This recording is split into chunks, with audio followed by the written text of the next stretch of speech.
Aksi borong saham PT Panca Mitra Multi Perdana senilai 92,2 miliar yang dilakukan oleh Kaisang Pangarep membuat sebagian publik tercengang dan bertanya-tanya sumber kapital putra bungsu Presiden Jokowi tersebut dari mana. Kepo banget ya kita-kita ini, apalagi saya. Bener deh, cukup heran saya selaku pribadi yang berbisnis jatuh bangun di masa pandemi dan banyak di sekeliling saya dengan mata kepala sendiri saya melihat sebagian rakyat mengalami kesusahan di masa pandemi. Om Kaisang semakin kaya. Perlu belajar ini saya dengan dia. Udah muda, pinter, tajir lagi. Kita semua tahu dari berita bahwa agaknya selain para menteri, juga pastinya opung yang bertambah kaya. Ternyata Om Kaisang pun semakin kaya. Ajarin dong Om dari mana sumber cuan yang digunakan untuk memborong saham tersebut. Bahkan ada yang bertanya, setelah anak dan mantu jadi wali kota, kini si bungsu beli saham 92 miliar. Uangnya dari mana nih? Tetapi bagi saya, karena bukan orang politik, urusan anak dan mantu menjabat wali kota oke-oke saja. Tetapi beli saham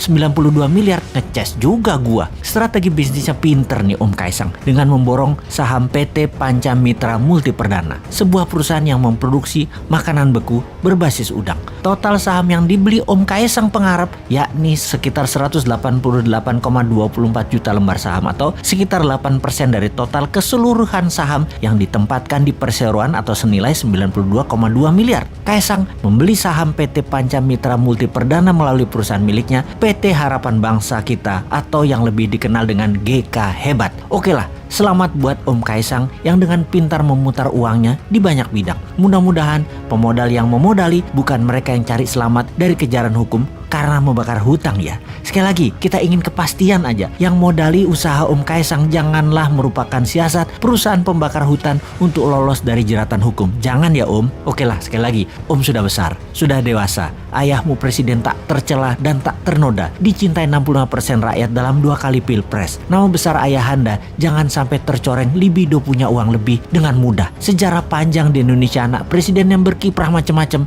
bikin ayahnya tumpah. Keluarga Cendana ada cerita panjang tentang itu. Presiden yang lalu juga anaknya yang kedua yang disebut Pangeran Cikeas ada gosip tidak sedap urusan bisnis dapat fulus, gak keringetan memanfaatkan jabatan orang tuanya. Jadi janganlah Om Kaisang membuat hal yang akan digosipkan karena jabatan ayahanda, yaitu sukses Om Kaisang karena orang dalam menjadi sejarah yang mengganggu prestasi ayahanda yang bersih.